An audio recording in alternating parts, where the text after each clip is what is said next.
nasa mood akong maglakad ngayon. Andito ako sa park kung saan malapit lang kami. Like, 5 minutes away kung asan kami. So, like, gusto ko lang maglakad-lakad kasi para naman maiba for today yung ganap ko. Kasi usually, andun lang ako sa bahay na nakaupo. Or di kaya labas and then bili ng groceries, go home. Ganun lang yung routine every day, every time and then. So like now, gusto kong maglakad-lakad for a moment para naman magtanggal ng konting belly fats. Anyway, this is it guys. I'm gonna show you kung anong meron ngayon sa Sakura. Pinakita ko rin ito last year sa inyo guys. Kaso ngayon, hindi natin naabutan yung super bloom. Nalagas na siya guys, in fairness ngayon. Kasi kung makikita nyo, nag-bloom na yung mga yung mga leaves niya. Usually pag hindi pa nag-bloom yung mga flowers niya, wala pa yung mga leaves. Pero ibig sabihin nito, may mga leaves na, tapos na siyang nag-bloom. Nalagas na lang kasi baka last week pa to nag-bloom, kaso nga lang hindi ko napansin or hindi ako napunta rito. So, hindi ko na malayan, wala na. And then last week kasi, super ulan siya. So, like, ilang nights lang na umulan, wala na. Lagas na yung mga flowers niya. Ito yung kita nyo. Ayan may isang naglalakad. Ano lang siya, exercise yan guys. Nag-exercise din siya. Kasi pwedeng mag-round yan dito Tapos, pabalik ulit. Pakita ko kung anong merong naiwan dito sa flower ng Sakura. Yun na lang muna ang bibisitahin natin habang tayo naglalakad.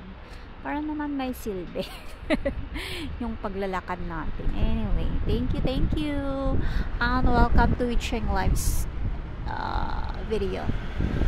This is it guys. Ito, wala. Tingnan nyo yung niya, yung flower niya ngayon. Hindi siya, paano na siya patapos na yung pag-bloom niya.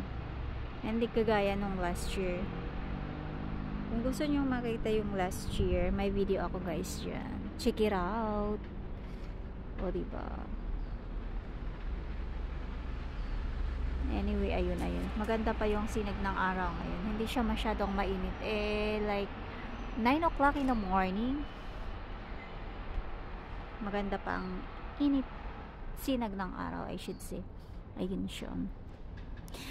Kung titingnan nyo, mas magandang tingnan kung fully bloom from here sa kinatatayuan ko until doon sa pink na kulay ng flower. Mas maganda siya kung fully bloom. Pero anyway, we'll check. Hayaan na natin. Maganda pa rin naman siya sa malapitan. Kahit na hindi na siya super dami. Gaya nito wala, nalagas na siya. Parang matanda na yung itsura. Pakulubot na grabe yung pakulubot na. Ay, Diyos ko naman. Wala na, almost na talaga, lagas na. Last week kasi super ulan, lakas ng ulan. Tapos super lang, kakatamad lumabas kasi masyadong malamig yung panahon. Ngayon lang parang medyo maganda-ganda yung araw. So like sabi ko, maglakad-lakad nga lang ako dito. Ayun, nakalimutan ko nga na may pala dito, may cherry blossom. Di naman kasi ako usually dumadaan dito kasi medyo iba kung saan kami dumaraan.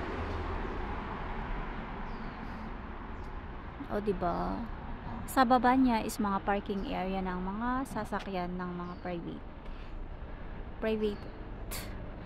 I think privately owned. Kung makikita nyo, yun mga nalagas na winalis nila. Ayun yung walis na ginamit nila. O diba, yung walis nila astig. Parang sa atin din lang yan. Mas maganda pa yata yung atin na soft, yung walis ting-ting. O diba, ito siya. Dito wala na talaga, lagas na lahat. Kasi nakikita ko paunti-unti na lang lumalabas yung leaves. Puntahan natin hanggang sa dulo, baka may makita pa tayong mas maganda doon. O tingnan nyo, puro sanga na lang nakikita dito. Sanga, sanga, sanga, sanga. Tulad nito, wala na oh. Pa-close na talaga yung ano. Wala na oh. Puro ganyan na lahat. Paramihan na yung mga flower. Ganyan na lang. Yeah. Parang 10 years na. 10 years talaga. Diyos ko naman. Yan. Mas maganda sana kung ano, yung namumukat-kat pa siya. And then yung marami pa, hindi pa nahulog. Buti na nga lang nahuhulog pa. May nagwawalis, may naglilinis. Ikaw, pag nahulog ka, may sasalo ba sa'yo? Sabay ka nerd. Ano yun? Saan ka natutang ganun na mga salita? Yay. Eto rin oh, wala na siyang